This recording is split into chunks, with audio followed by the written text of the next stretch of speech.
Welcome to Lock and Key, the show where we unlock the keys that drive success.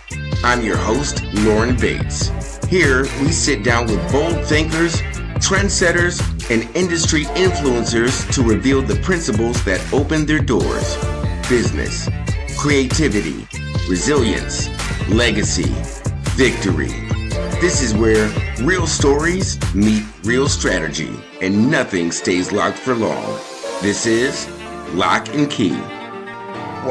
Hey everybody, welcome back to Lock and Key, the podcast where we unlock vision, opportunity, and legacy. And ladies and gentlemen, today I've got a powerhouse couple in the building. I am thrilled to be with these folks here.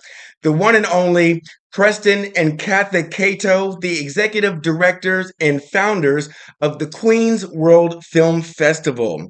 Now, listen, everybody, this is just not your ordinary festival, all right? You hear me out there? This is one of the most respected platforms, not only in New York City, not only in Queens, but in the world. They've been named in the top 10 by Movie Maker magazine for first-time filmmakers, as well as heralding the Queens World Film Festival as a standout, and get this, among 15,000 other festivals worldwide. Preston and Katha have built something truly amazing. They've built more than film.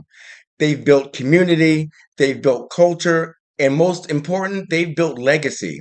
And so today we're going to take a deep dive with this remarkable couple, how they started it. We're going to talk about their humble beginnings. And more importantly, we're going to talk to you out here, the artists, about how you can show up and thrive in their film festival and how, more importantly, you can sustain your connection to the film festival so there's something more tangible and bigger than yourself. So, family out there, listen, this is not just about film. This is about vision. This is about leadership. And most importantly, it's about impact. So, lock in because this is going to be a ride. Ladies and gentlemen, it is my honor, it is my pleasure to introduce to you Preston and Katha Cato. Thank you. That's a lot, and I think at least 90% of it's true. Yeah, I think we got good odds on this. This is good. Yeah, sure. Let's go with that. I love it. Well, thank you. And to the audience out there, just to give you a little bit of background, I have had the honor and pleasure of working with Preston and Katha many moons ago. I'd say, what, guys? It's been 10 or 15 years when Yeah, pretty easily, right. I was doing Yes. videography, and you guys were just booming. As a matter of fact, I believe it was your very first show, the first festival. As a matter of fact, Wow. and I was so curious and really wanted to find a way to be involved. And you guys really showed up for me. You rolled out the red carpet, no pun intended. I know we're talking about film, but you brought me in as family. You made me feel totally comfortable, and you let me really get in there and shoot as much as I could so I could come up with something to really promote you all to the best of my ability. So, from a personal standpoint, I really am humbled, and I want to say really thank you guys. Oh, Thank you. that's really beautiful and amazing. And I think at the age that we're at, that's something really that we are coming to grips with, that by just remaining doggedly true to what we value in this whole experience, it has affected people that carry that moment with them long after we've kind of moved on from each other. And it's just so profound for us to hear you say something like that. I'm very thankful. I certainly appreciate it. And, it's just, you guys have made really big strides with what you all have done. And one of the things that I really like to draw out from my guests is their real story, right? And we had a prep call, a few days ago, and one of the things that really intrigued me is always like the why, right? So I always kind of like to, go all the way back to the beginning, and you guys have a really interesting story, and I would love to have it, be told here on this platform. We don't have to go into the extreme details and everything, but if we could, could you just, first things first, can you just tell me what really inspired you to start the Queens World Film Festival? Well, we were involved in another festival that had been here, and it had really had a very, very bad run. And my husband we had made a film in 2006. We submitted it to this festival, and then we went down home. There was a family tragedy. We come back, we're accepted into the festival. It was just such a great uplifting thing for us and everybody in our family. It was like good news. It's my first time at a festival. He had been at film festivals before. We won Best Drama. And then the next year we said, well, we'd like to volunteer because we both come from small towns, and people honor you, then you become attached to that organization. So we started volunteering, and we grew at least 2 years. Yeah, 2 years. We grew this youth program that they had been kind of flirting with having. We grew it into something quite beautiful. And then in 2009, crashed. It crashed. And the short story was that the person running it was less than upfront about what was going on, and it turned out that it was a house of sticks. And when it collapsed, it was all over the news. I mean, it was literally all over the country. One of the shame on you story. Yeah, and so that led to sort of repairing the bridge that was set up. It turned out it was something that just we couldn't continue that way. So we decided, let's do something that's up and up. We keep everything, our nose above the water. We keep it clean, and that we're an open book. Kathy, yes? So there were two other people involved right at the very beginning. There was a court case. This person was found guilty. People were hurt. We really felt like the borough had been embarrassed. So there were two other people. Four of us just started meeting and like, okay, what's the playbook here? How do you put on a festival? And okay, what did she do? Let's use that as the playbook for what not to do. And then they kind of fell away because this takes a lot, and they wished us well, etc. They came to a couple of them at the very beginning, and so she had always been in November, so we decided we're going to be in March. And then that November in 2010, we brought all of the young people together and their families together, the people that we had done through her festival, this young filmmakers program. We did screening of their work. We had some elected officials there, and we raised money for the ASPCA upstate New York because this person had also been arrested on multiple, like over 40 counts of animal cruelty. And oh my goodness. It just kept exploding into weirdness and horribleness. But she'd always been a person to deal with rescue dogs. And of course, we thought that was wonderful, but this was another matter entirely different. Yeah, there was a lot going on. This was a person who hit a wall pretty hard and didn't have the infrastructure in her life or in her values to repair this. And so it was a pretty bad ending. And we just wanted to do this 1 year. We were going to do it 1 year. Yeah. We're going to write the karma. Yeah. So 2011, we do 1 year. And we were at the old Jackson Heights Triplex, which is now a Target. We were, I think, at the Owen Charter School as well, which is still now the Owen Renaissance. No, the Renaissance Charter School, right. It went beautifully. Everybody was in love with us. We were kind of in love with it. It was, pretty fun. Yeah, it was. It was pretty fun. I mean, like, okay, let's do this. We can do this. We said we're going to do it again. Mm-hmm.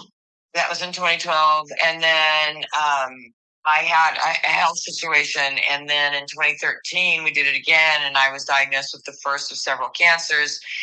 And by that time, we had a community around us, and we were doing programs at PS 69 with the fifth grade inclusion class. Oh, so get out. Okay. Yeah. So we were making films. So the kids in the class, about 30 of them, they'd all write short stories of an aha moment in their life. Mm-hmm. And then they would then whittle it down to 5 or 6 or 7, maybe 10 stories. And then they would vote on those 10 stories to make 5 films. And then we would come in with filmmaker mentors and equipment. This would arrive, and they had to make their own costumes and props. Yeah. And they got to be behind the camera, in front of the camera. And that we did that for almost 10 years. Well, we actually did it for longer. I think we did it for 13 out of the 15 years because I think we stopped at maybe 2013 or 14, time at that, 2023 or 2024, the time is weird. So we had this big community around us, and we had, by that time, 3 years of alumni, lots of Queens people. And so it became something that was really empowering for me and motivating for me to get through the, if the disease doesn't get you, the cure will bring you to your knees. So, and that went on to until 2018, and then by then, what are you gonna do? Yeah, and it was great for the kids, and many of them had aha moments themselves, and because they weren't this group of kids that not necessarily were outgoing, and so being part of this experience, it did change them. We still see these kids today. That is remarkable. So in essence, you turned the school basically like into a workshop, and now these students, through art, through film, they're finding their identity. Am I picking up what's happening? Okay, okay. It's the collaborative art filmmaking, because there's so many moving parts that communication is a must. And if you didn't communicate, and if you just went off on your own, we literally have it on camera. And so there's no fiddling around. It wasn't me. I didn't, it's there. So making these pieces as organizations, for me, I don't care if they become filmmakers.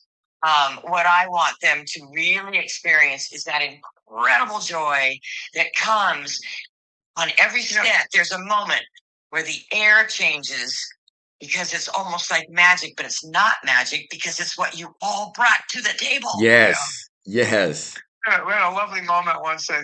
It was about two kids were having a problem with their grandfather who's in the hospital. And so we built this set with a hospital bed, and one of them was playing the grandfather. And the two kids got the argument with who was going to take care of grandpa, and they ended up dumping him on the floor. I mean, and it was incredibly dark. Oh my God. First of all, I can't believe he chose that one as the example. First of all. Second of all, but it was incredible. It was an incredible moment when the body falls off of the table. It's just, you are not expecting it. And it is an incredible, it's like Monty Python. But I do have to say that every adult in the room, when we screened it for the school, might not have seen it that way. So I can't believe there's been incredible moments. We got some laughs, and there was some gasps. Oh, there were a lot of gasps. So, but anyway, it's what the kids did want. And so we've done programs now, colleges and community-based organizations and summer camps and high schools. We work with Real Works media makers. We call them festival associates. Other people might call them interns, but they're festival associates here. We've got festival associates right now from Hunter, Real Works media makers, Queensboro Community College, Queens College, Brooklyn College. I don't know where Litch is. He could be BMCC. But so it's this festival is only one program of what the Queens World Film Initiative is. That's our legal name as a nonprofit. We jokingly call it Camp Cato. I love it. The listening tour. The listening tour, right? So that's the beginning of the festival. By the time 2018 came around, we were breathing down year 10. And we considered 2019 to be opening night for 2020. We had no idea what was in store for us for 2020. We found out on March 13th. We were supposed to open on March 19th of 2020, which I know is the Thursday of the lockdown. Think about where you were Thursday night at 7:30. I remember that day like it was yesterday. Me too, because we were the first festival in the world to go live with their festival online. We were supposed to open March 19th at 7:30 at the Museum of the Moving Image, but instead we opened here in our living room live, and we ran for 11 days, 191 films, over 30,000 views, and complete views. It about killed us. And That that is changed everything. unbelievable. It's credible. That's incredible. That's where the shift happened. You, Yeah. when the pandemic hit, you all Yeah. shifted, went online, and now you guys are off to the you guys are in the solar system at this point. We were. Yeah. So then we opened on March 19th, and nobody was allowed to come here anymore. We work out of our home. We had our senior technician, Sam Berlin, best in the biz, and we had a young man, Kevin Angano, who, you know, he's Evan Angano, easily the best of his age. This guy's a genius. Both of these geniuses. Well, Evan's mother said, "You can't go back over there." And Sam's wife said, "You can't go over there. There's a pandemic going on." So It was me. yeah, it was. So we learned how to do, it had been prepared for the Museum of the Moving Image, and now it was going to be screened on people's phones. And everything had to be changed. It was something. And we just Just did it. we just did it. We never thought we couldn't. Yeah. Right. And then that took us into April of 2020. And I don't know what possessed us, but we decided to start doing a Wednesday night live international Zoom. And so we did 27 of those total. I think we did 13 in a row. We took a break, and then we did 12 in a row. Wednesday nights at 9. And they were set up, and we would usually highlight social service organization somewhere here in Queens that we wanted to give them a boost and to let people know that they could use some help. And it worked out quite nicely. And then the following year, Well, what we also did then is he would curate a block of films that was in alignment with them. So we were calling attention to, I think it was the Rockaway Youth. We did a block of films called The Other America from the Non-White Perspective. All films by outsider, disruptor, Black filmmakers, really just taking it on. Then Common Point Queen had 57 feeding sites, so we did Queen's Corner, just Queen's films. Then the Leukemia Society was doing transfusions in people's homes, so we did a block of films called To Your Health. And what we would do is it would screen live for a week, and then the filmmakers and that organization would all join on the Zoom. It would be live. I don't know if you remember, everybody was on Facebook and having fun with that kind of stuff. And so that's what we did. I think we did the fundraiser for the hospital. Then in 2021, we always pick someone to be our Spirit of Queens honoree. And that year, we picked the entire staff of Elmhurst Hospital. Yeah. And everybody got they all got free links to the virtual festival because they didn't really want to come to a live festival. Right. And, they wanted to go home, put their feet up, and binge, watch, and stuff. And then, so we raised money to buy them, quote unquote, buy them tickets. People could buy them tickets, and then that money was split between them, us, and the streaming organization. We raised $8,000 for the staff. Yeah, that was a donation. Yeah, that was really cool. I had never held a big check, and I had a big check. That's Right. a big phone cord check. Yes, Danny Drom, BRG Realty, who put in money. It was really beautiful. It was really beautiful. And that's from people watching films and making sure that these heroes were part of the scene. Absolutely. Well, so Now, and I have to ask, so what is like the average longevity of a film festival? Because what it sounds like, what you all are telling me right now, you all used, and I think this is the big differentiator between you and maybe the other 15,000 that I was talking about earlier. You all seem like you used a lot of non-traditional methods in the curation of your films, right? Right. Is that primarily what started to set you all apart? From day one, his Okay. curation, from day one, his curation was linked to being able to entice the community to come in and see films. Because when the community looks at a big film festival, they don't know what to buy. Block number one, block number five, the shorts corner, the comedy corner. They don't really know. But Right. he's going to talk about it in a second. So from day one, we have not been producing this festival for the quote unquote industry. We're producing it. The only way to keep this event sustainable is if the community buys tickets and wants to come to it. If the filmmakers from across Queens want to be featured in it, that's how we root it. But you talk about your curation because it's quite something.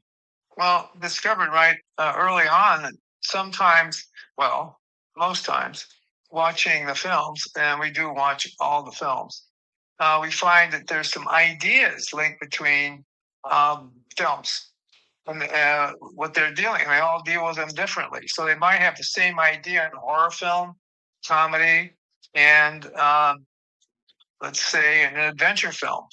And these the ideas are similar, and so we started to say, well, this idea belongs with this group, and we had these piles of 3x5 cards, the ones that got that far, and we look at them and say, well, these all kind of belong together, and this kind of belongs together. So we then start to look at those themes, and then we come up with an idea, a name for the block of films based on the theme. Okay. And so you might get an experimental film, a short narrative, could be some animation. You might get a mix of different films, all dealing that have the same idea. What I love is when he's got something like a film by 28-year-old woman who lives in Corona, and then an experimental doc from someone who lives in Egypt, and then a very satiric kind of little comedy, blippy little short from, let's say, Italy. And then just a plain genre film that has a short, Yeah. for example, that has the same idea. And then he kind of creates the arc of each block, and they all run between about 70 minutes and about 90.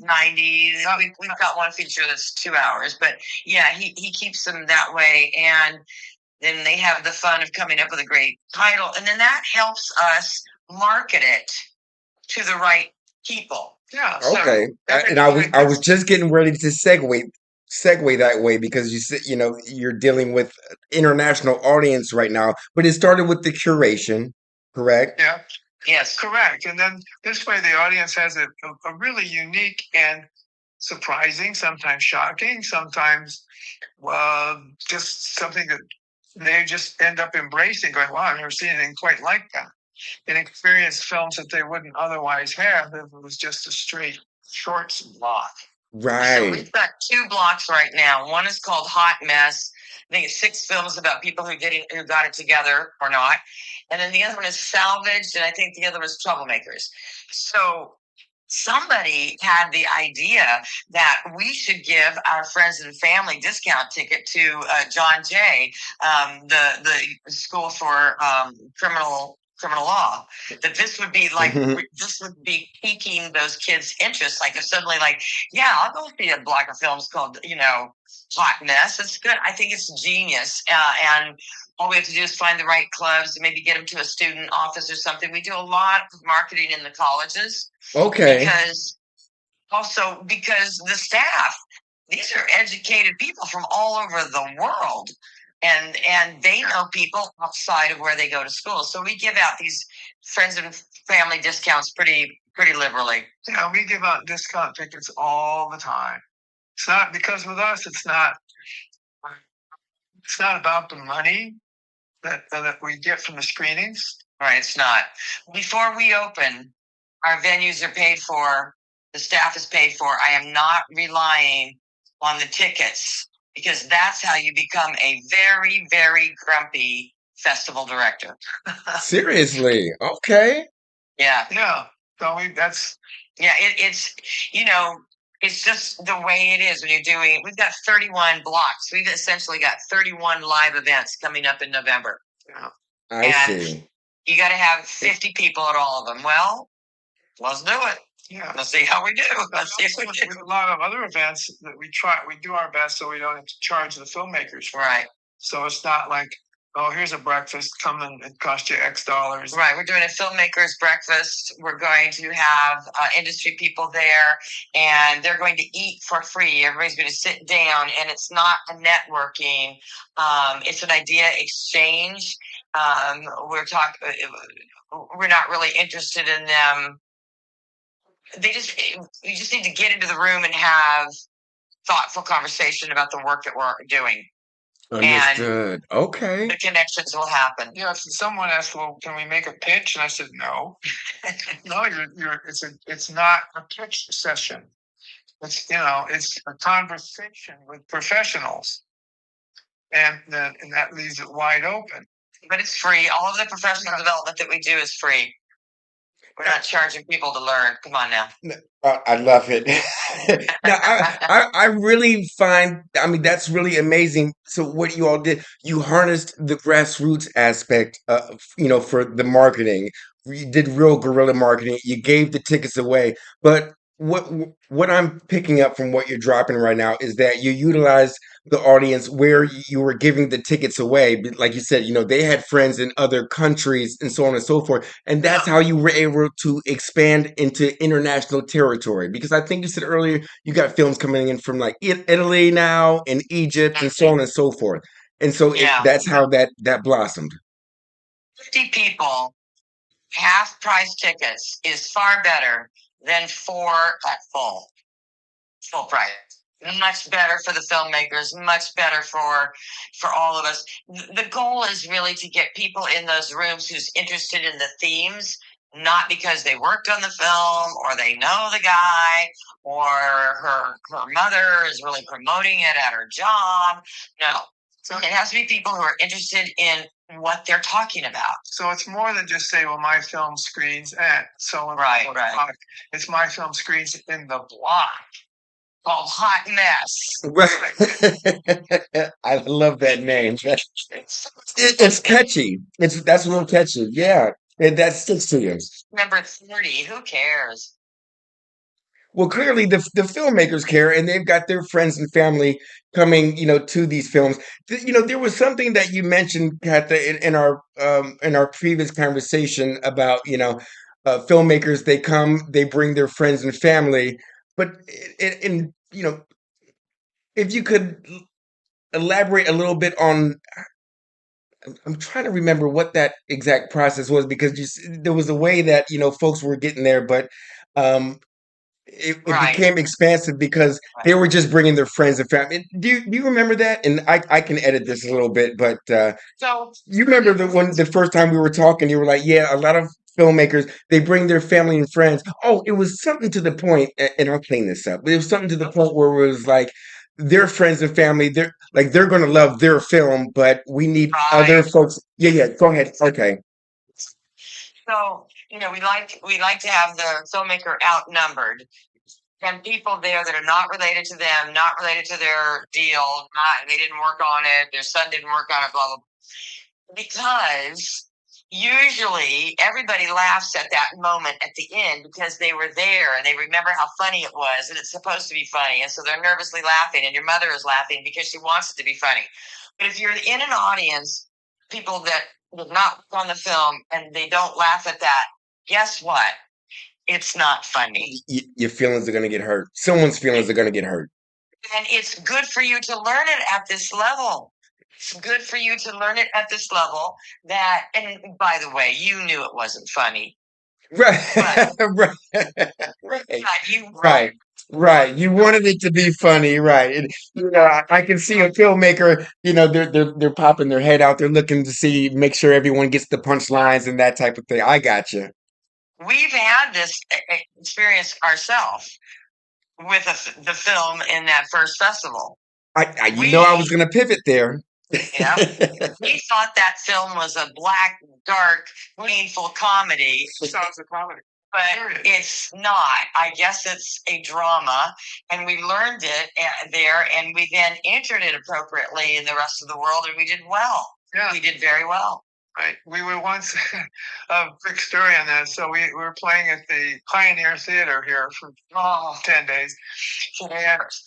And we worked really hard to get people there to review the films. And so we were standing at our screening, both of us there, welcoming people. And this young man came in. He was probably 6 foot, a large guy. And he had a huge tub of popcorn and a size giant large drink. And He's ready. Yeah, let's go. Credential. He had a press from the press. So as soon as he walked past us, we went, Oh, I know. Oh, snap.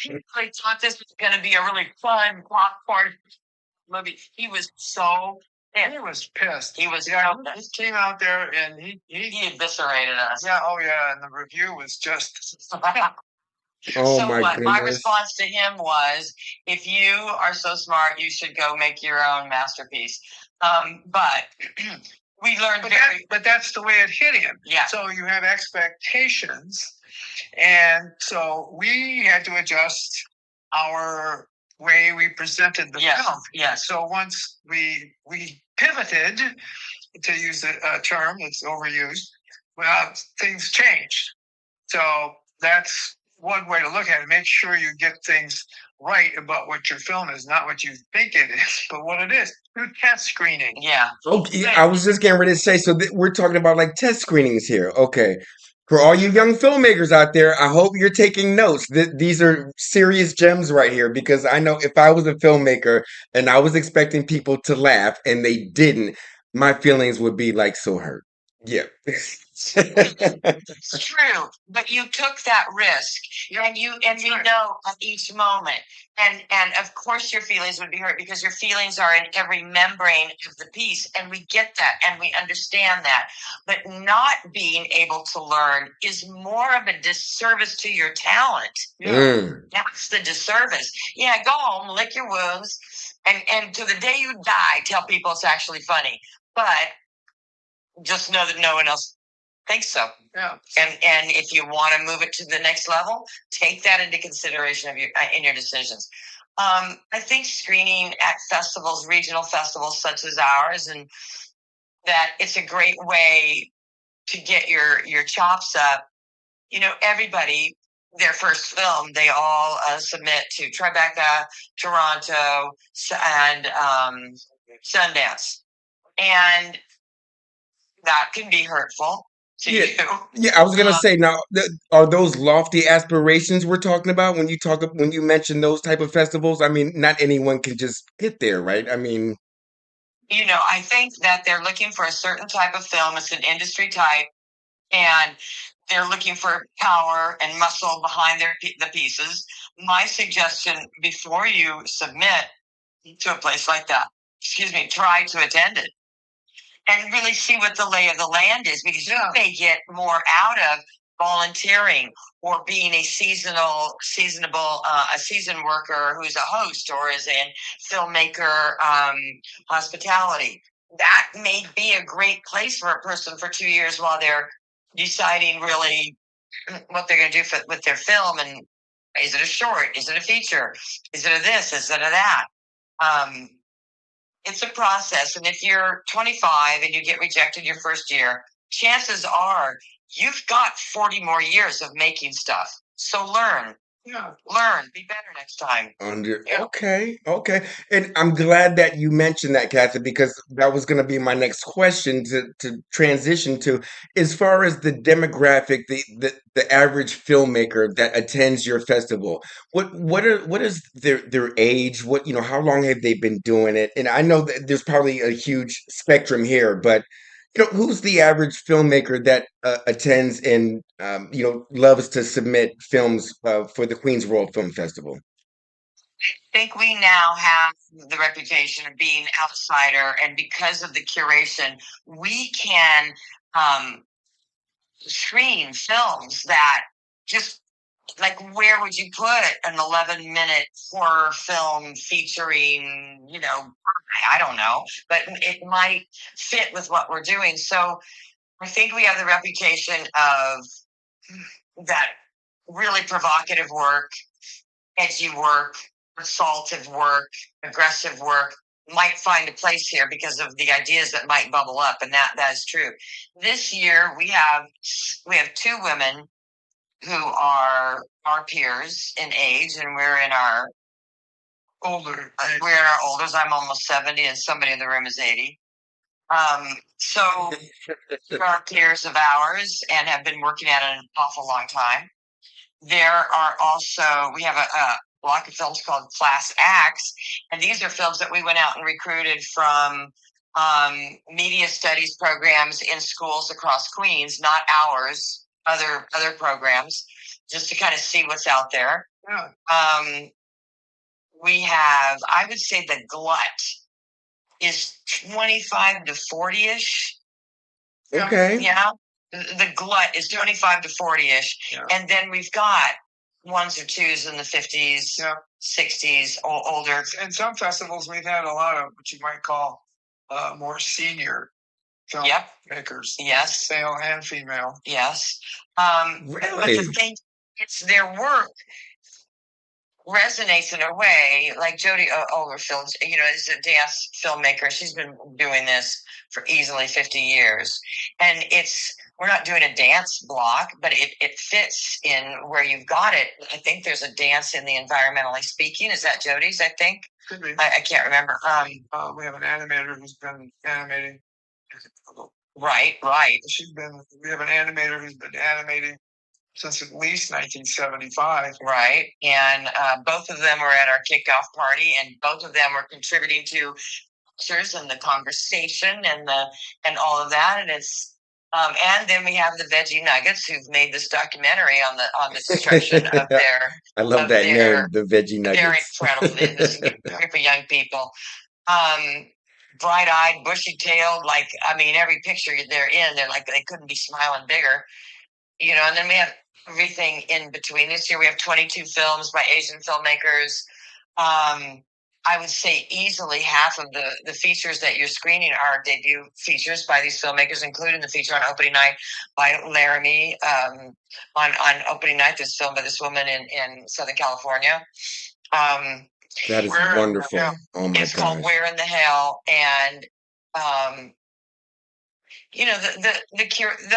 the luxury of being older and not being owned by big corporations, etc. Being, it's 99% donations, tickets, submission fees, board donations, and arts grants, hardcore arts grants, NISCA, etc., DYCD, etc. And so we have the luxury of doing what we want within the constraints of what we have. And that's one of the things we learned from that first festival. If we can't afford it, we do not even talk about promising it to anybody, thinking we're going to pay it out of the tickets or anything. So we can curate the way we want. We had a screening opening night. We screened a 30-second film. Oh, yeah, it was 30. A 30-second film? Yes. 35 seconds, and it was I think it was from Belgium. Yes.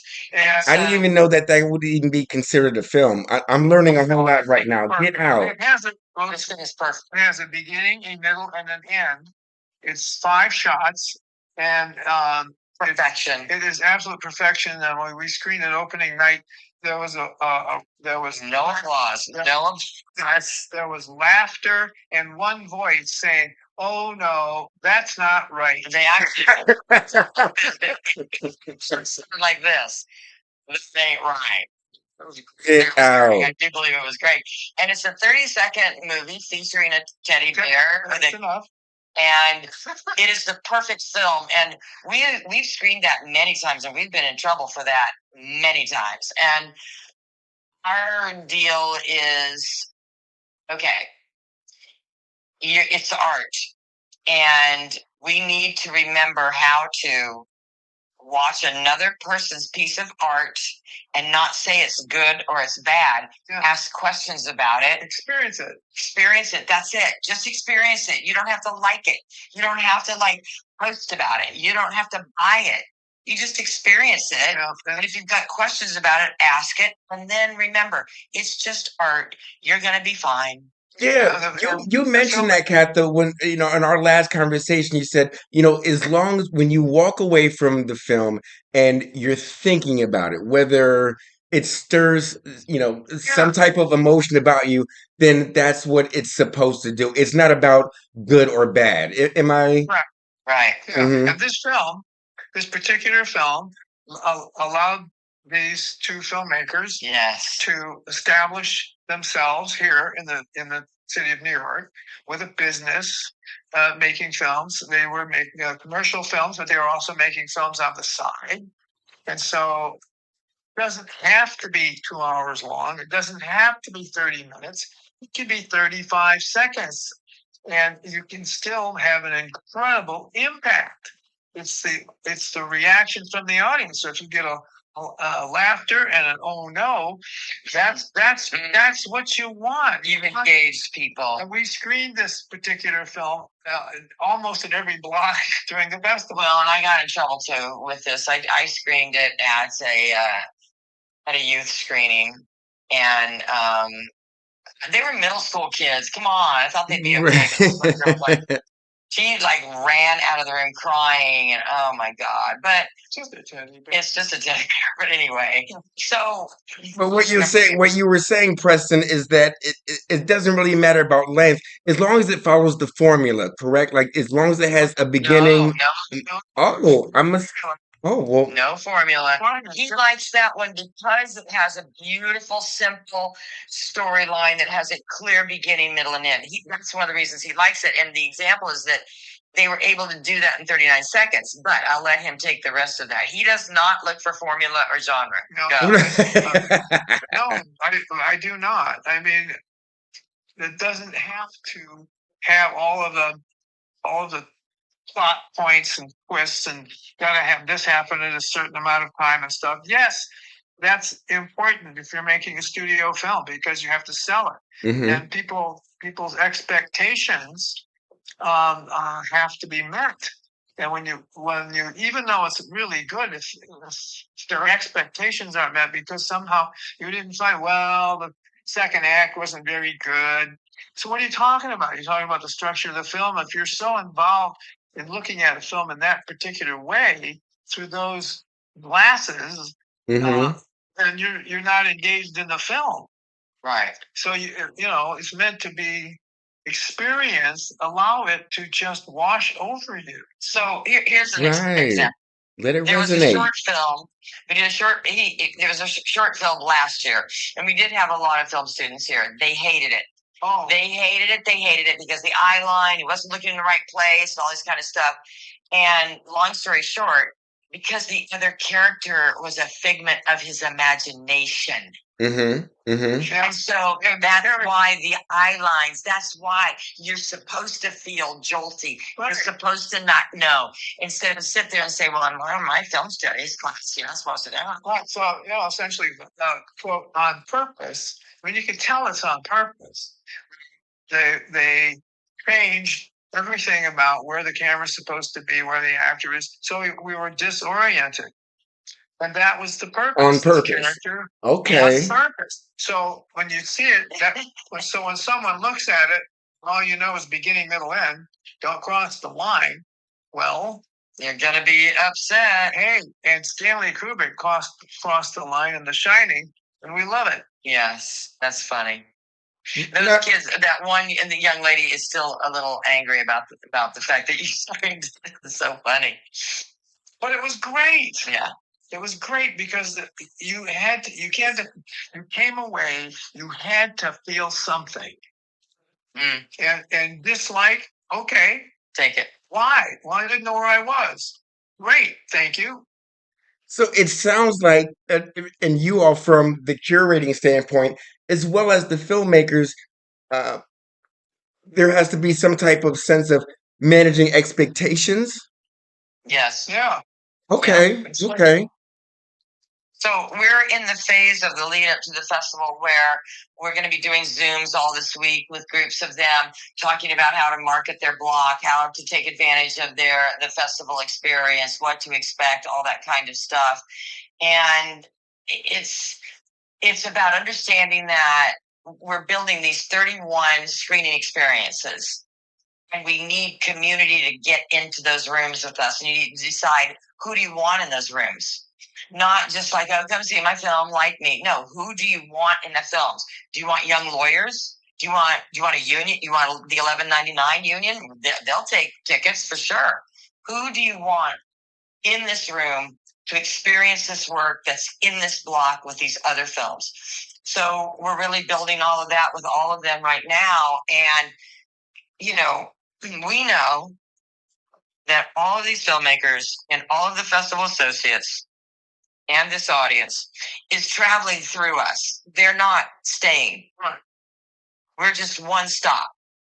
And so for us, we want these filmmakers and these festival associates to be stronger and smarter and better and more skilled when they leave us.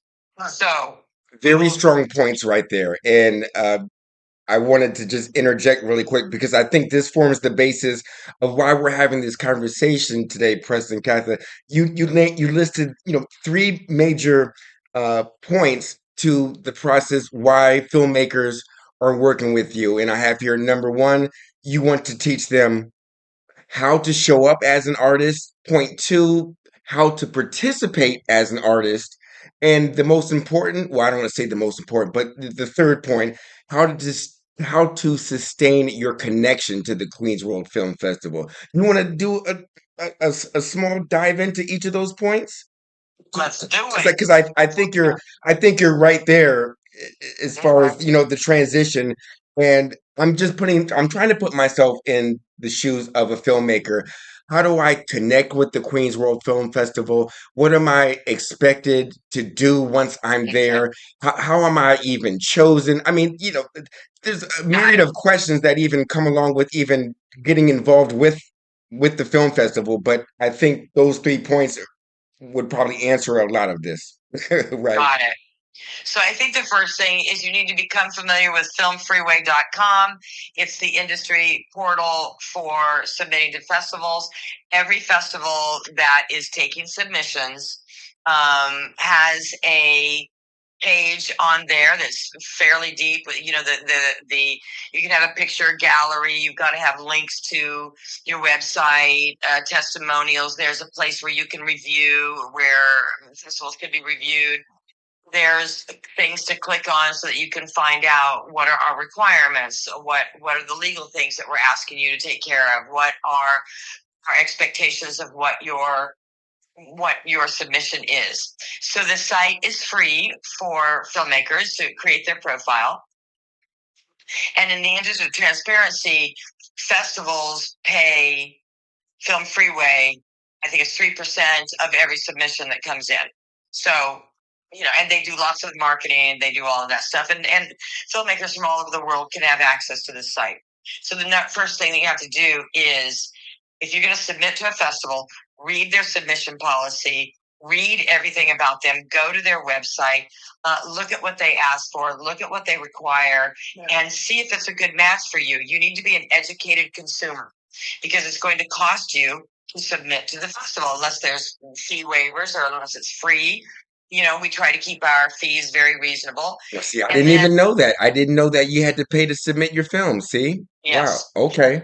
Our submission process went from May 19th through August 4th, and over 400 films. There's about 6, 7, 8 people watching these films. It takes hours and hours and hours and hours of focus to do this, and so the organization has to be sustained in order to do that.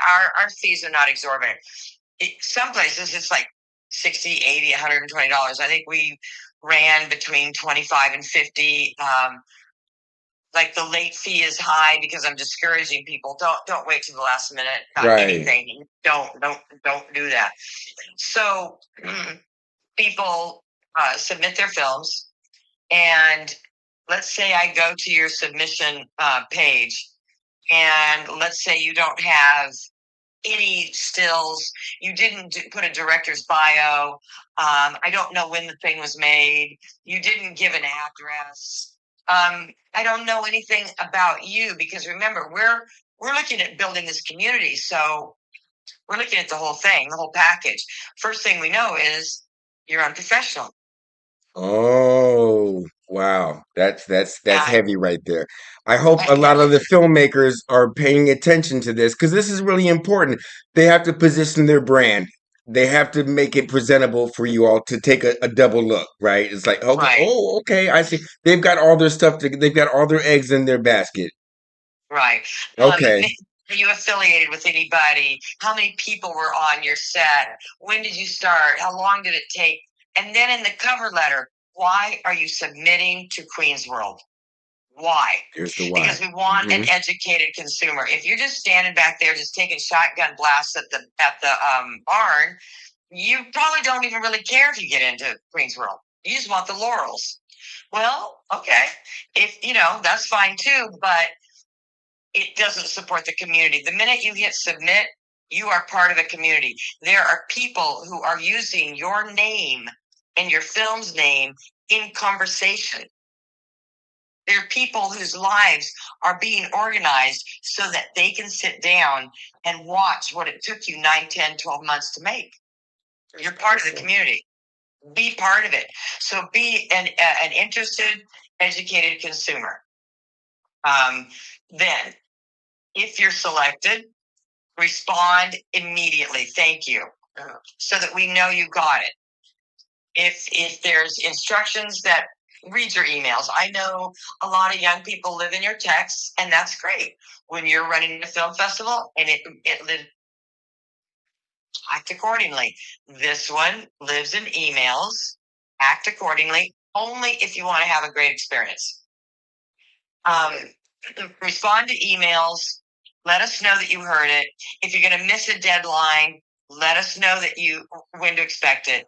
And if there's a deadline, beat the deadline. We have 120 some odd films. The deadline for getting your materials in, I believe, is October 13th. You don't want to be the last filmmaker scrambling to submit all of this important information back to you all. Because if 50 people are hitting send at the same time, somebody's going to get hurt. That's heavy. It's digits. If 50 people are submitting films and their files in emails to us, all within 10, 15 minutes of each other, that is a recipe for disaster, and it doesn't support the community. Remember, we're over here working like crazy, putting all of these films from all over the world together in these curated thematic blocks on different drives. We have to hit play 31 times, and it must be beautiful. They don't know that. And so that's why we have deadlines. Right. And so that's why we have deadlines. We have people who are working over here. We're arguing. We're mad at each other. We're mad at our drives. We're all over here working very hard to make sure that your work is seen in the way we wanted it seen, and the way you wanted it seen. Absolutely. Absolutely. And I'm sure a lot of filmmakers can really benefit from what you all are saying right now because, like you said, it's just not as easy as you think. Like, okay, I'll just write a one line, cover line or a bio Right. and just hit send, and that's just going to be the end of it. Yeah. So you're part of the community. The minute you hit submit, people are literally talking about you and your work. Did they write a cover letter? Is there a director's bio? Okay. There's a glitch in their film. Send them an email. And if they respond, great. If they don't, I don't know what to tell them. People who are engaged in the business of show. Yeah. So the other thing is don't overwrite things. Right. Yeah. I do read them. Everything. We read everything. We read them all. And some are overwritten, but that's, just the way it is. It's just a lot. You mean as far as like their cover letters and their bios and things like that, Preston? Yeah. Sometimes Sometimes, yeah. Get somebody else to read it. yeah. Get a total layperson to read it. And does it make sense? Do you have the right punctuation, et cetera, the basics? Because we know that most people that are putting these submissions together are artists. And submission process forms is terrifying. Right, they're not So- administrators. That's not their calling. Right. Understood. There's no Okay. freedom. And There's I'm no walking in freedom. the shoes as a filmmaker, and bear with me, but that's why I ask these questions because I think just a lot of folks don't understand what it's like to be behind the festival and bring this from point A to Right, Z and right, make this a masterful, a beautiful celebration of art. But right. there's a lot of intricacies that go into this, and what it sounds like there's a lot of bureaucracy going on, from the moment that you hit send. Now we've Yep. got you all, the founders and the executive directors and all of your staff. They have to curate this stuff and filter it. They have to read this. Now they have to Mhm. engage with it. And so, and okay.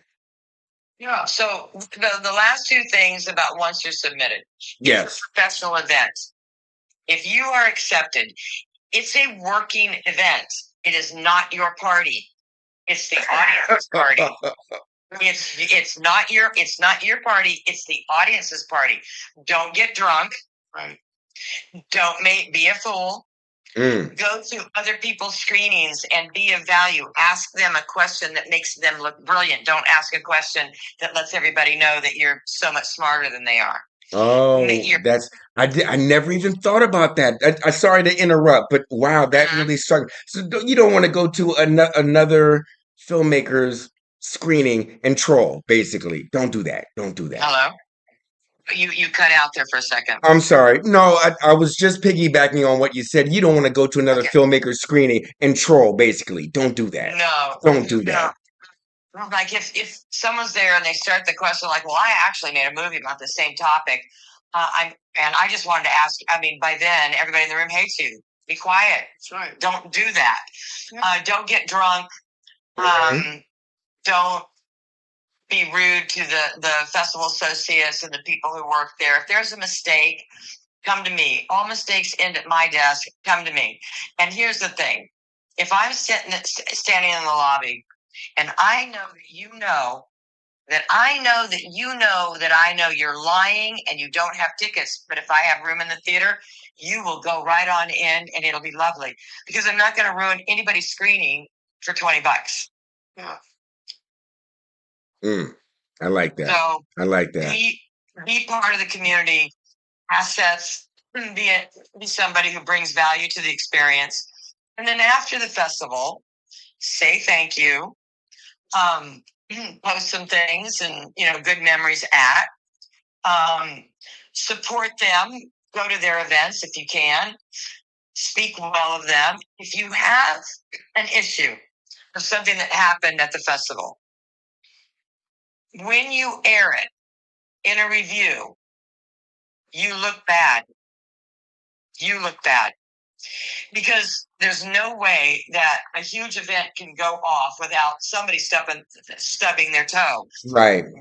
So read and let me solve it, and then talk about the process. Did I solve it, or was I a horrible human? Because the moment someone does that, they expose themselves, and it comes off. Yep. They're going to come off in a really bad light. Because on every set, something is wrong. On every event, something is bad. A camera drops, a light smashes. You have the wrong this, the wrong that, and you just got to make it right. And you got to work it out with everybody that's there. So that's let the festival know that you're doing things. Thanks to you, I really learned that, and I'm out here now. Well, we have that filmmaker page. Right. We have a page that follows Right. what our filmmakers. We have alumni on the move. They all get a form, fill it out, and when you're doing something, if you're in another festival, let us know, and we'll do some social media for you. We'll tag them, tag you. Yeah. And you're on our website. Yeah, and then their film page is on our website forever. Oh, okay, okay. Now, can filmmakers come back to you like the following year? I mean, have filmmakers, submitted films, more than, once? Yes. Is that a thing? Is Yeah. that possible? Okay, okay. Yes. We have alumni.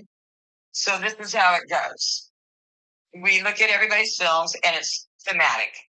So we may love you and your film is brilliant, but it didn't fit. And you were in our festival last year. And we went out to dinner with you 2 months ago. And your film is not screening in our festival this year because it didn't fit. So what we do is we let those people know first. Okay. And we send out those emails to friends, family, alumni who are not screening with us, and we just let them know, we hope that you know how much we love your work. It just is not your year with us, and it just didn't fit, and we're still fans, and can we still be friends? Those Okay. It, emails ke- go it out keeps it in first. good graces, and it stops the spillage from, turning personal and things of that nature. Okay, okay. Yeah. There's a lot of, if you get 400 and some odd films and you're taking 100, that's 300 people who get hurt. Yeah. Indeed. And that's a lot to be directed at us. And so I just try to mitigate it the best we can. Yeah. And that's just like letting people know, like, didn't work. It just didn't work this year. And we don't call it rejected. You're just not screening with us this year. That's all it is. Yeah. Interesting. Okay. Wow. Yeah, I don't And like those, that part. those, yeah, well, I mean, I'm sitting here like, how would I feel? Because I know you all personally, and here I'm gonna submit to the Queens World Film Festival. Then all of a sudden, I get this email back. It's like, wait a minute, I just had lunch with you guys like 2 weeks ago. I What's know. going on? So I It's I hurtful. I, I can see how lines could get like a little blurred. But again, Yeah. you're not so much. It's not even about a popularity contest. It's just you just didn't fit. That's all. Yeah. That's Here's all. here's one this year. I was in a film that was submitted. I didn't know they were going to submit it. I didn't know. And so I recused myself, and everybody loved it, thought it was super funny. And then, we were juggling this, didn't know what to do. And then he edited it and changed it. And the committee looked at it, because when people edit it, we have to look at it again because I don't want anything out there that we haven't seen. That's just a recipe for disaster for sure. Right. I can You know, imagine. so the notes came back like, well, it's much shorter, but I don't really understand this. I don't really understand that. So then we let somebody else see it, and they were like, I don't understand. We hadn't seen it, and they were like, I don't understand this. And so I had to tell that person that we weren't screening this film, and I'm in it. And well, Yikes! Oh, we also yikes. we also said we liked the version you first submitted. Right, and everybody else did like that, and then he said, "Well, I'm going to stick with this version." And we're like, "Okay, all right, that's good, but it just doesn't fit now."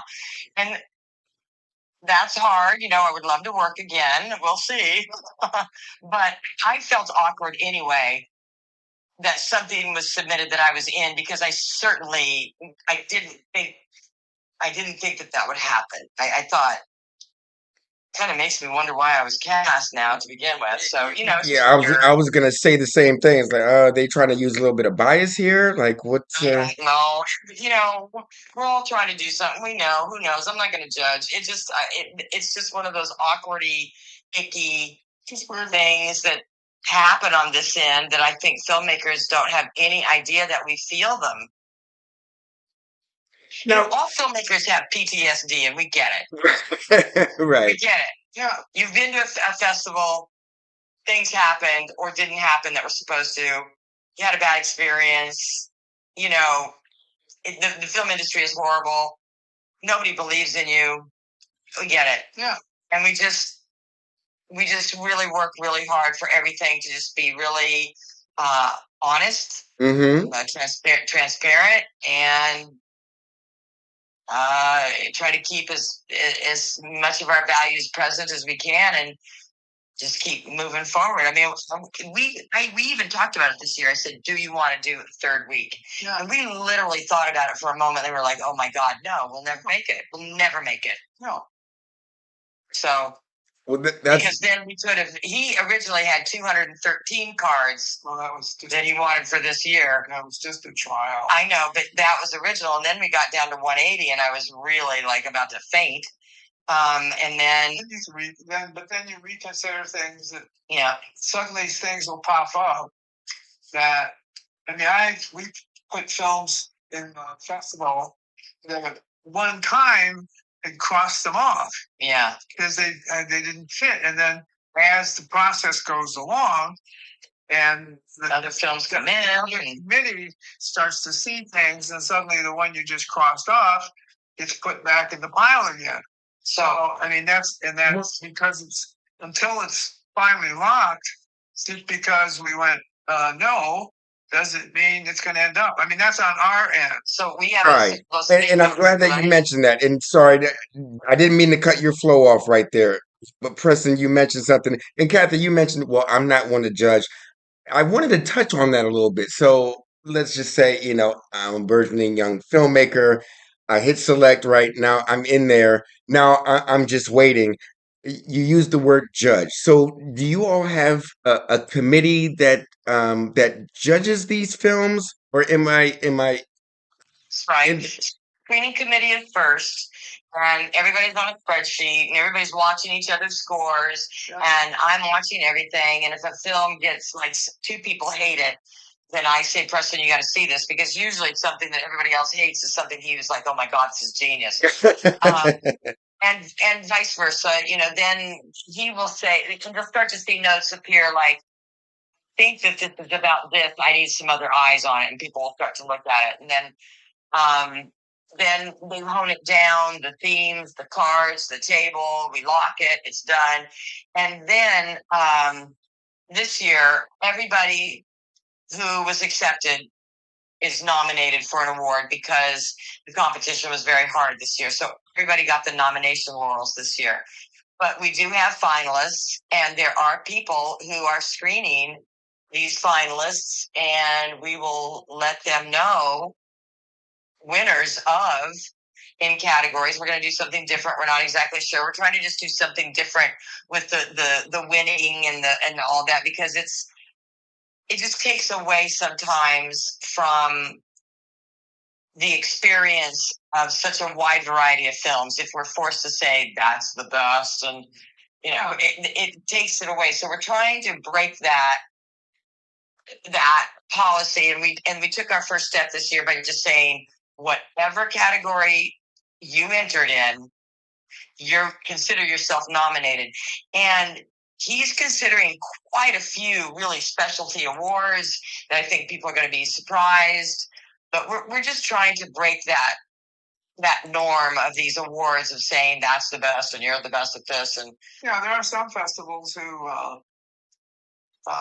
nobody's nominated, just nobody's nominated, and everybody then they just announce an award. if you're in, you it's just best to show up at the awards because you could win something. I mean, right? after all, I mean, It, if the part of the game is competition, well then okay, then we are part of that genre of the festival where it's a competition. It's a necessary evil. right. But it also ties back into the community aspect. You need the filmmakers there to kind of foster, like, how do I say, the mutual welfare of the other artists there. And so Yeah, you create a culture of collective, healthy competition, if you will. We hope so. we hope so. Listen, There's only one festival that there are no nominations or winners, and that's Telluride. Hmm. Don't even announce their films until the day of. yeah, you just know that you need to go to whatever theater is playing, because whatever they've got is going to be so. And that's the way I think some people who have been attending our festival for a long time, I think that they know, like, whatever block I go to, there's going to be something there that's going to that I might not even be able to understand. There's going to be something there brilliant. There's going to be something that is just it'll be fun. It'll be different. I'm going to experience something where I don't have to decide which film I like best. Yeah. Well, that was one of the thrills that I really enjoyed about it the very first year you guys, had launched, and I'm in there, and you know, I'm in there, and I'm watching these different films, and the best part about it was I didn't know what I was getting ready to view, and I didn't know what I was going to get out of it. But that's part of the curiosity of seeing art. It's the same thing if you go to a museum, right? And you're seeing these paintings. You don't know. You really don't know how it's going to reflect back to you. You know. But that's why you go though. So it does pull out different emotions and different feelings, or makes you think, or scares you, or makes you cry, and So I think that that's healthy. I do too.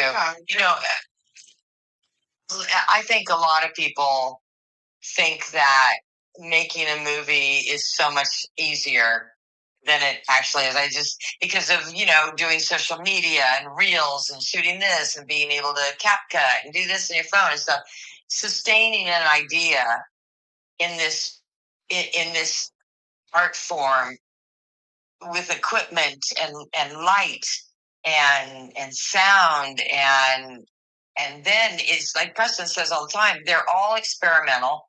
Every film is experimental because you don't really know if you got it, if you got that glint in her eye. Did we catch that laugh? Is it there? Oh God! Oh, there was a shadow. Damn it! Well, there's not only that, but even when you're done, the reason studios put well-known and accepted names in there is so it takes a little bit of the edge off the fact that it's an experiment. Right. And the guesswork. Even if you don't like the film, at least you know the actor and what they're going to do and why you like to watch it. Or Even with top box office films? Yes. They hedge their bets because that's why they put big names in there so that we have recognizable things to begin with.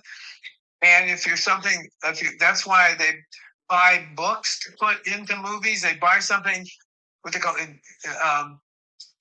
merchandise, intellectual property, IPs. Right.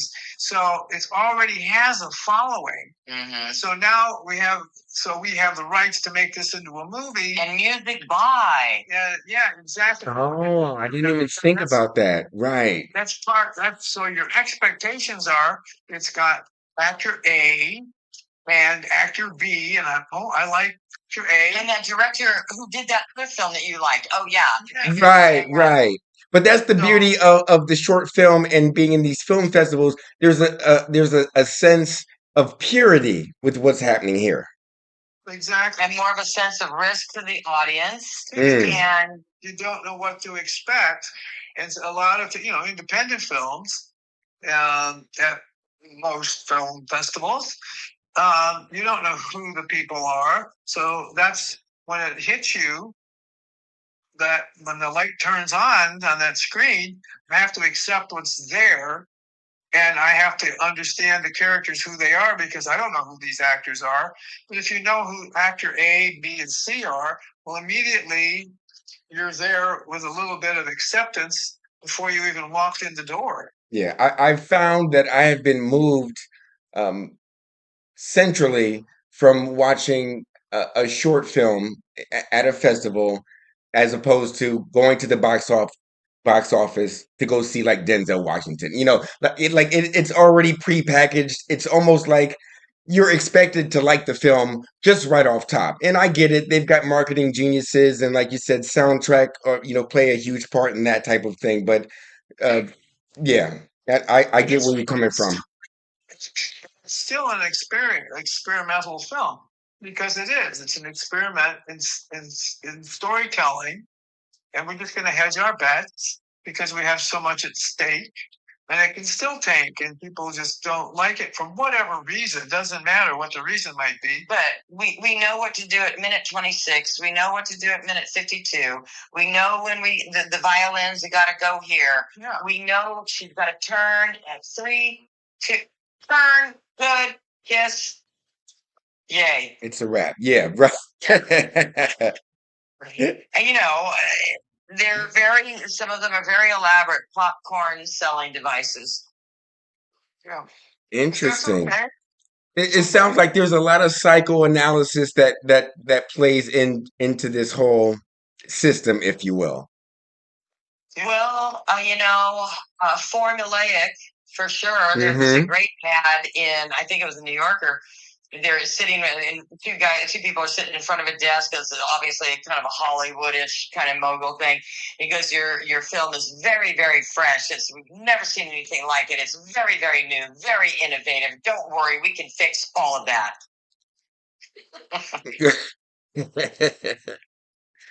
Yeah, because we don't want. There are certain lanes that you don't. They're not going to change it. Boy meets girl, boy loses girl, boy goes through struggle, girl finds another boy, boy vanquish each other. The right boy wins. The girl is happy. Do the popcorn. Yeah, and the hero always beats the villain, and Always. most of the time, and it's okay. It is, after all, entertainment, Mm-hmm. right? And that's part of it. It's entertainment. Some filmmakers, they end up developing their own line, and people follow them, like David Lynch. I mean, his films are very unique. You can spot a David Lynch film a mile away, and he has a huge audience that he built over time. He's consistent. He's definitely different, but and then people will then suddenly, that becomes something to compare something to. Well, it's very Lynchian. But indie film and festivals is where you can go to see very personal work about personal work, very personal work. They're taking on very personal themes, and they are doing it in the short form. And I think also it's a place where you will see features that are really exploring new form. And it's just a great place to kind of go outside of the box just a little bit. Yeah. Absolutely. Now, I don't even know how many short films that you have seen over the past 15 years. It's got to be in the thousands, right? At this point. Well, I would say at every festival we've screened over 100 of, there had to have been Another 300-400. I would say that maybe 60 to 80 to 90 of those short films. Yeah. So times 15 there. Plus, let's just be modest here and say maybe another 200 each year of other short films. That's So incredible. yeah, it's 1,000. And I do worry about him sometimes because that's a lot to absorb of other people just pouring so much into that 11 minutes, that 22 minutes, that 4 minutes. It just he feels it intensely. And I've come in and he looks horrible. I say, "What's the matter?" He goes, "Oh, I'm watching something that I hate." And I'll say, "Well, why watching it?" And he said, "What if that's the point?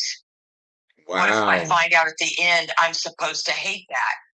And there is a film that's in our festival that I do hate, and I do think about it very often. And I'm not going to say what it is. I hate it.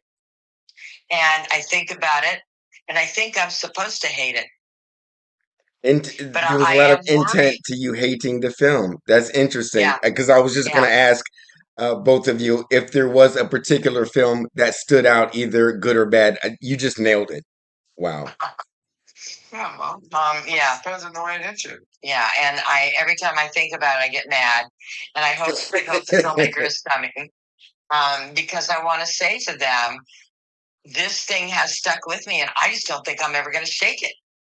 Now, are there ever some type of like notes or any type of feedback that you give to the filmmakers, or is that what the screening is all about? You do a Q, and and forgive me, it's been a while since I've been there, but if memory serves me right, there is a bit of a Q and A at the end of each screening. Is that where the Yes. give and take comes from for the filmmakers, where it's like, hey, have you thought about or any type of how do I translate this? From music liner notes, or do you give back some type of advice or any insight to how they can make their films better?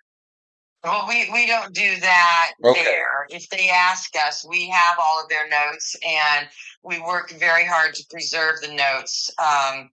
and he makes these cards, and we print the notes in very small font, and we glue them to the cards. So all over the table, you see these different color cards that match the genre of what it is. I think like green was doc features, and pink I think was LGBT shorts this year. Anyway, and then they have the notes. And if filmmakers want to know, then he will tell them. What I do tell the filmmakers that are not screening with us, please, you're part of a community. We have to be focused on the films that are screening. After the festival, give me 2 or 3 weeks, send me an email, and I will send you the notes that we have on your film. Okay. Okay. That makes sense. It keeps things right. kind of neutral, and it doesn't Yeah, invade their sense of humility, right. if you will. I got And it. it kills me to say 9 times out of 10 your notes were, this is a beautiful film, I love it, sadly I don't think we have an audience for it, or sadly we have another film that's just like this, only shorter, and it fits in that block perfectly, or sadly I just don't think that this is a theme I can flesh out. I mean, so many times the work, it's not that it wasn't beautiful, we just didn't have room. Yeah. So, other festivals that have, well, the bigger festivals have more room to take more films, and they can screen them multiple times. And smaller festivals, it's not that easy. There are some small festivals that give you multiple screenings, and Mm-hmm. I certainly wish that we were one of them. But here in Queens, those screens are very expensive. So that's just the way it is. So we do the very best we can with what we have, and we put, the best equipment in there to make the screening as absolutely beautiful as possible. Because we treasure every one of the films that we screen, and we treasure many of those that we didn't take because it just didn't fit. Absolutely. Now, speaking of treasuring films, this brings me uh, and I, you know, forgive me if I have mistitled it, but Preston's top 11 is that Yeah. Well, is if that only. I what believe the there's like 18 at this point in time. Yeah, I really? couldn't. Well, Well, I I couldn't know get that it. you have certain films that you have treasured, and I'm really curious, and I would love to know more about this whole top 11 short film list that you have, Preston. But Well, before we go into that list, is this a tradition that you do each year, or this is just a steadfast list? Is it interchangeable? How did you even come up with this top 11? just well, Catherine said 10. I said, "Oh my God, I don't know if I can do this." Uh, but there are some that just that no matter what happens, they always show up. And but this particular bunch are films I've watched and watch over and over again for all kinds of various reasons. So I'm just going to quickly read the list for people that are listening. It is more than 11, but then if you just hear a couple you want to talk about, let me know. No, I So mean I'm just that's going to. totally fine. And before you even delve into the list, what for those that are listening, can they find these films online somewhere or Yes. at your website or Well, Well, these are not films from our festival. These are films that have just existed in the world these are his guiding lights almost. understood? Okay, okay, so they are available, um, and so I'm just going to start. There's no particular order, so I'm just going to start on the right hand page. These are all on a 3x5 card, so um, so I can't rank them one through whatever. It's just these are the ones I really love and admire for various reasons. And there's more, but this is, I think, at this particular moment in my life, this is where they are.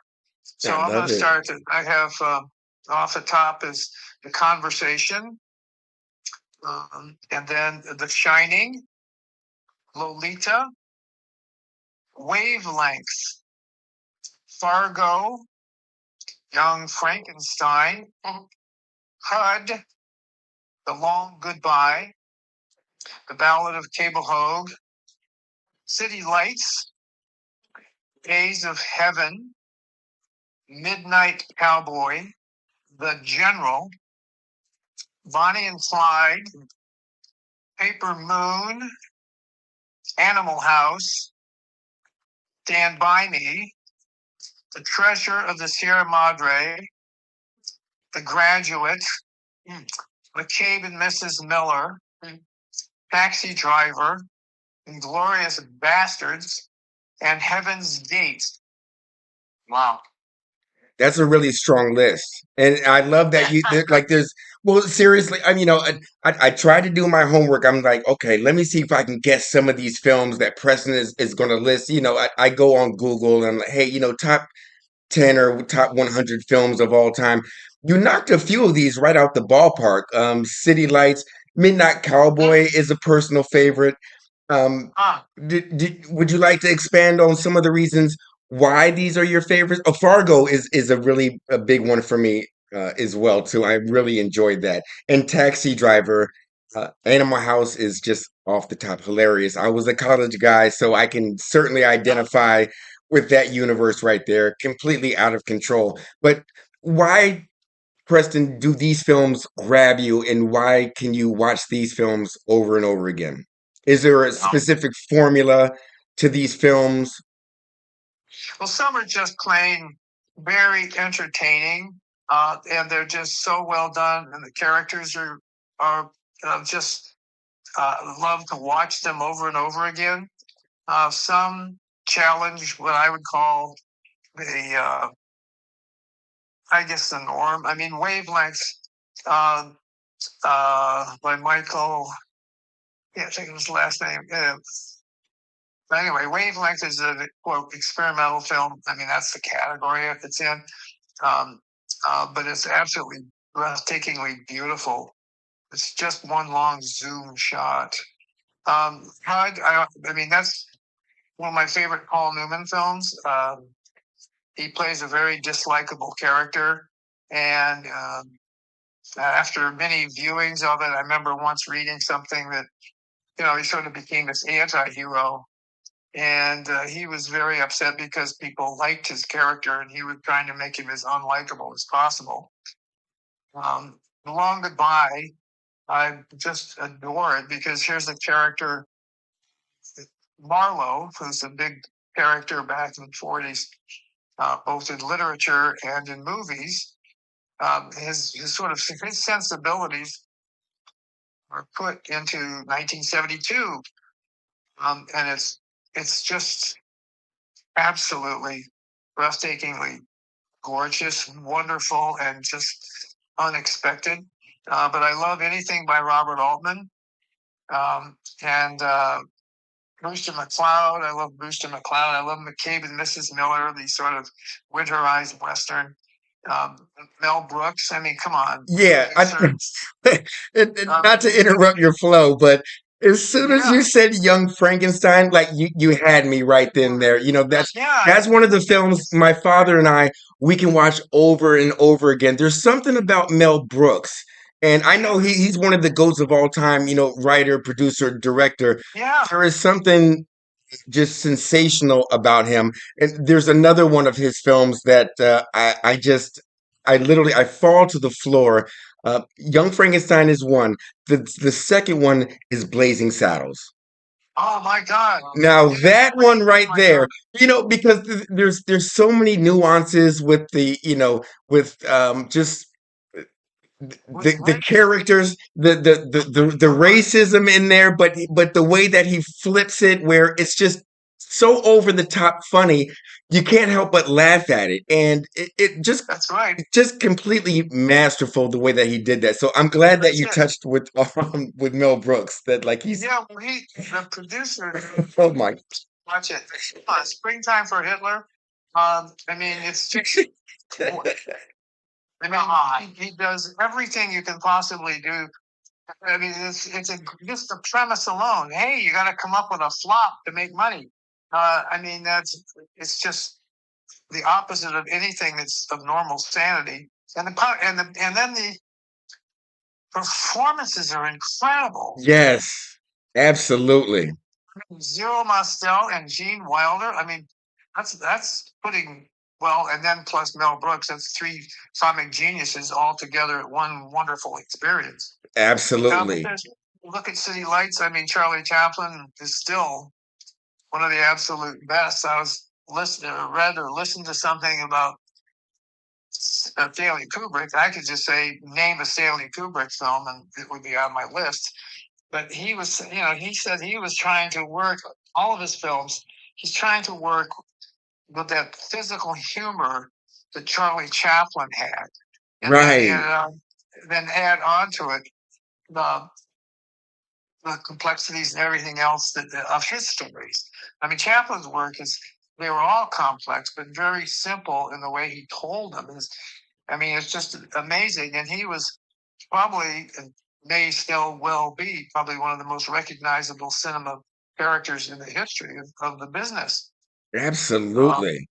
You know, um, would you all say that, to be a filmmaker is to create a body of work that would essentially be timeless? Because all of the yes, films that you listed will go down in the echelon of cinematography, or however you want to phrase it, as timeless. I yeah. mean, those are timeless classics that you just listed, Preston. Yeah, they're just, and I don't even think in terms of what they call timeless classics. They're just films I've seen. And there's others. There's Fellini films, Eight and a Half. I mean, that could go on here. I love Michelangelo Antonioni, Blow Up. I think that's a masterpiece. Um, and so there's other films. And then there's Heaven's Gate. That's the film that everybody considered broke Hollywood or crushed him because he spent so much money on it. It was a huge disaster. But I've watched it many times, and it's absolutely beautiful. It is incredible, um, and it's just the way it is, and it is an incredible record of that particular time in history, not just in cinema, but in moving in the American West. Um, so, I mean, there's all of these things. Buster Keaton, the General, um, it's still one of the greatest comedies ever made, and still to this day, one of the greatest stunts ever made is when that railroad engine and the bridge Right. collapsed.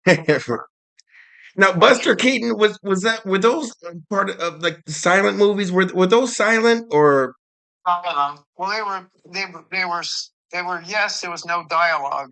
no They all dialogue? had That's it. they had musical scores that went with them, and that's true all the way back to the very beginning of cinema. Eventually, they put somebody played the piano or something as an accompaniment that went along to it. But there was a score for these films, and in Chaplin's case, he usually wrote his own score because he was also an incredible composer. Um, but all of these films have something to say. It just, to me, at any given moment, just love it. I mean, how many times has The Godfather come on? It's on one channel someplace. Suddenly you just click, oh, Godfather, let's hear it. And the next thing you know, 2 hours later, you've watched the whole thing again. Yeah, Francis Ford Coppola. I mean, absolute masterpieces.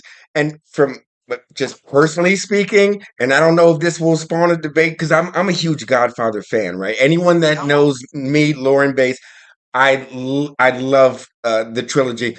Okay, but so yeah, I may pick an argument with here. Like trying to think Godfather Part 2 is better than the first. I know I'm going to catch a lot of it slack, is. It is. but It's incredible. thank you. Thank you for validating me, Preston. I thought I was the only one. Absolutely. It's an amazing film. That's the whole deal. And I mean, uh, the one time I had an idea, and I'll share it with you. I said he's really told it's a trilogy.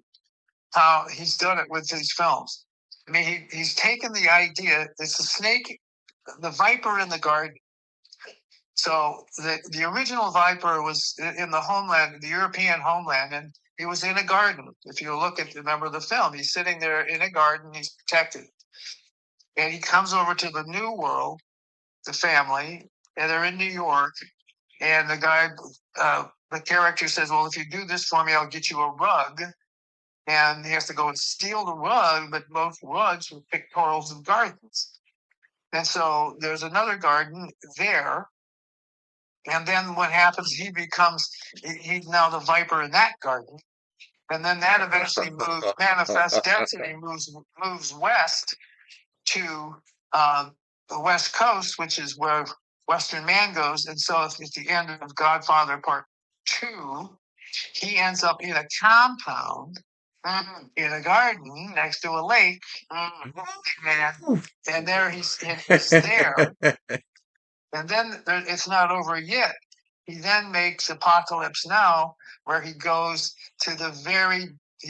up the river to the very, very primordial self, up into the jungle. Savages, savage lands.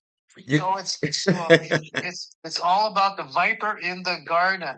Get out. I've never, okay, Preston, you're blowing my mind right now. I've never heard it broken down like that. And you, not only did you just break down 3 or 4 different films, all by the same director. Come on now. Yeah. Come on now. I felt what you just did right there, Preston. That was masterfully um explained right there. Wow. So that's the implication. He applies to this curation. So to him, there is a story that's being told in each one of these blocks. I love it. 99% of the time, he knows the first image of each day in each of those groups. He knows the first image of the entire festival. He knows the last image of this festival. And I've heard you say it quite a bit about that. That's the last image. And I know that there was a lot of fiddling around, and you really protected that because you were connecting for us the first image on the 5th to the last image on the 16th. And, I've thought about that. I've kind of like, wow, that's right. I don't know how he holds all that in his head. That would put a lesser man in the ground. I don't understand. Right. Well, yeah, and an awesome sense of, how do I phrase this? Sequence structure, perhaps? Yep. Yeah. Something like that. That's not easy to pull off. No. Well, and I don't think of it. I just if I stop and think about it, I kind of lose track. So Yeah. you just have to keep doing it, and it's amazing how you just kind of hold it in your mind, think about where I'm heading, and then it may change course, but it just seems to happen, and that's the only thing I can say about it. It just seems to happen. I love it. And speaking of that, you said, you're never sure of where you're heading. To kind of tie this all in, where do the both of you see the Queens World Film Festival heading? What is next? I mean, you guys have broken um, so many boundaries, and you've set so many trends, from its birth till now. What's next? What does the future look like for the QWFF? Wow, that's a good question. Well, I knew I was going to ask one question that you guys couldn't answer immediately. Well, we're trying to figure out how to land the plane for sure. And, there's obviously only a few ways to do it. We land the plane, we wave, we get off. Somebody takes the plane, dismantles it, and it was a great plane. There's wonderful pictures of it. Everybody who flew it loved it and had a great time. And we go on, and whatever goes on to whatever's next. The other way to land this plane is we idle on the tarmac for a little bit, and we get some co-directors in who want to go shoulder to shoulder with us for the next one, or the 27 or 27 in 2027. And we figure out a co-director model, and we gracefully hand over the controls, and we get off and wave, and they eventually will be in the home, and they'll come and get us. Everybody will wheel us out, and we'll wave, and we'll be up the river with Marlon Brando. Right, and they'll make some away we go. You want to entrust this with folks that understand the culture and the vision of what you all have done, and you want to see this continue to take a life on its own. That's what am I picking up what you're dropping? Right. We don't want to have somebody just take it over and just start churning out, another film festival. This is I know that the succession transitions are all usually the hardest, and I'm saying, try me, let's go. But there is a magic to this festival. It's undeniable, and it must be preserved. And it comes down to two words: the films. Absolutely. Absolutely. And speaking of that, as far as for all of the filmmakers out there, what is the key takeaway? What would you like up and coming filmmakers to really take away from your quest, from the festival, from participating? What is the overall objective that you would like to see them grasp and really soak in? Part of the community, we said. Yeah, the minute you hit that submit, you're part of a community, and um,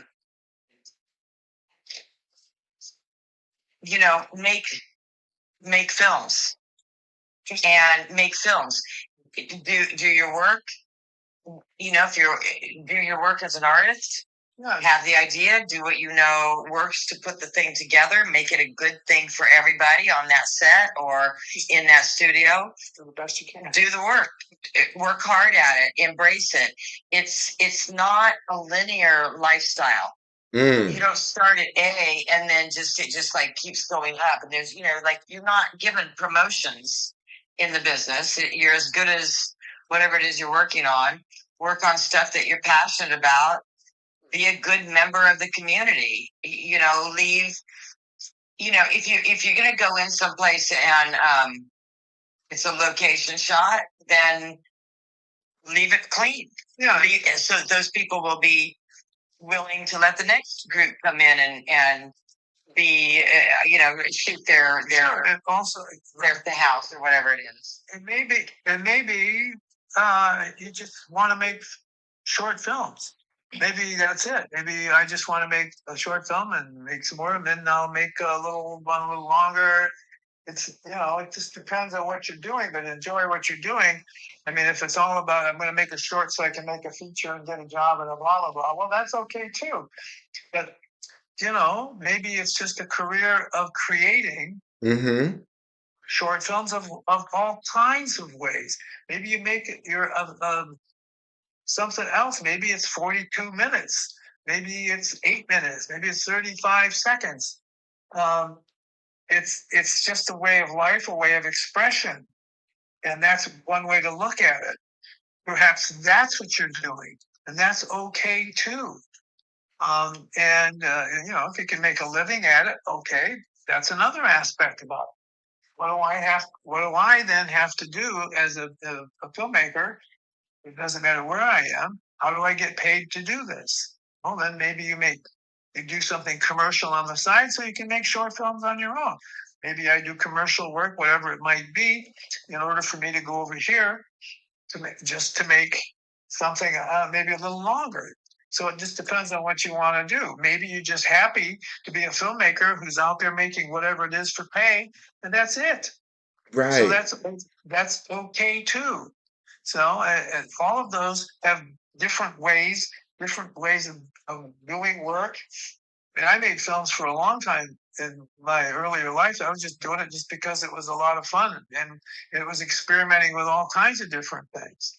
I think a big one is finish Find the the work. purpose. Finish the work. Okay. Finish the work. Finish your work. And if you find that you're working on a piece and you can't get it over the finish line, then dismantle it gracefully and move on to the next.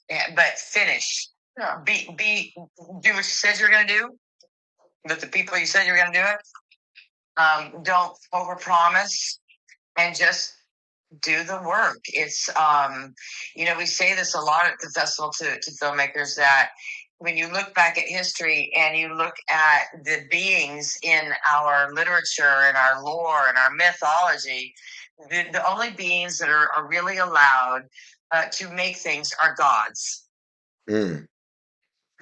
Amen. Creation has always been a godlike thing, and so You're right. understand. Do you know why? Because it's so dang hard. you need a divine intervention. Like it couldn't be something a human could make. How did they make that? Somebody had a good idea. Somebody had a rope. Somebody had a sharp stick. Somebody had a lot of time. Somebody found some mud. Somebody figured out how to make a bucket. Do the work, complete it. That's alignment right there. Absolutely. Absolutely. Um, yeah, indeed. Indeed. You two are doing a lot of legacy work. I loved how you phrased that that last message right there. It sounds like there has to be some type of purpose, there has to be some precision with what they're doing. And I really like the fact that you're illuminating filmmakers. I really love the fact that you're promoting them. You're passing the torch. You all have been a real success, not only in Queens but internationally. From so what would be like your big takeaway if and this is where I get campy with it, right? Because the name of the show is called Lock and Key. But what would you say is your key to success with everything that you've done? Um, we do what we say we're going to do. For me, I make a list and I do everything on the list. Kind of the same idea. You finish the And work. yeah, finish the work. So I have a list right here. Warrington Art, Ionis, DYCD invoice, how to Zelle, send out raffle thanks, review breakfast art. That will all be done tomorrow. And that's I can't carry it around in my head. I'll go absolutely insane. So I make lists and then I do everything on the list. And I love at the end of the day throwing the lists away. I love it. That's fantastic. Just one notch off the belt. That's why the festival's a success. I love That's it. why the success. Wait, something. What did you say? I said it again. Something just went dark. I know, but what did you say? That's what keeps us going. That's what makes this festival what it is because of Catherine's lists. Absolutely.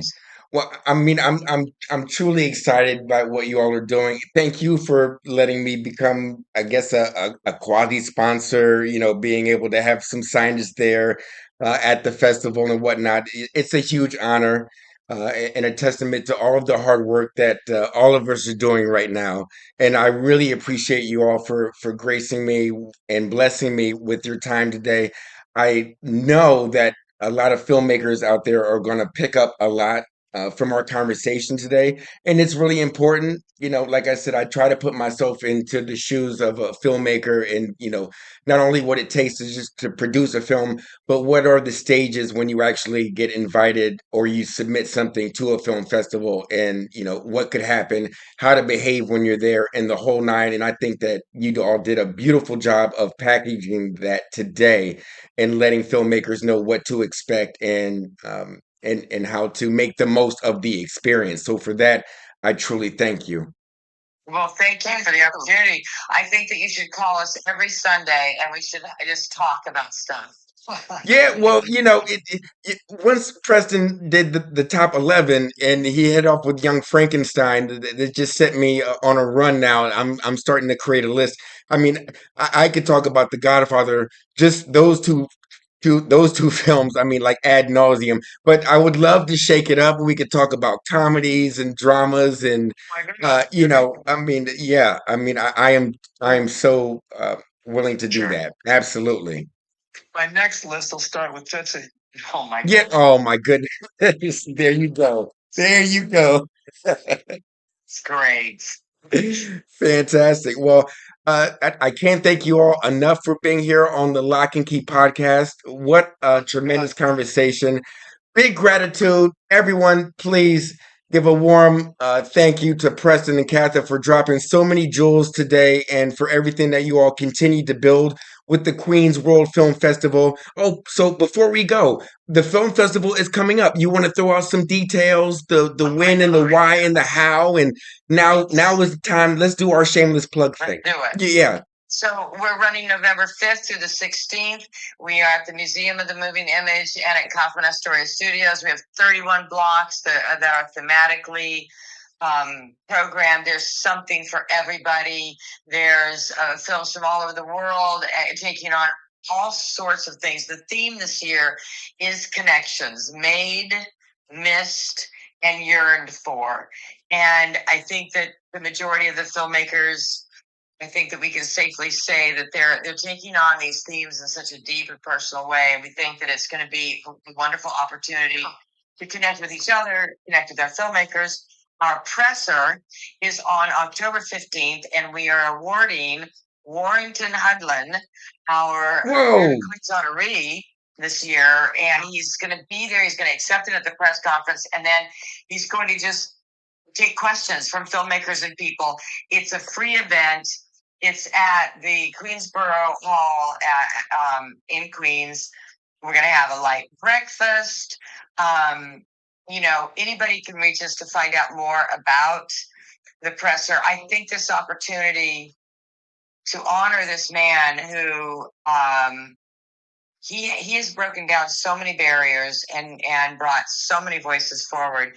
His great grandfather was an abolitionist who escaped slavery and was deeply involved in the Underground Railroad, and is been arguably perhaps the first Black filmmaker.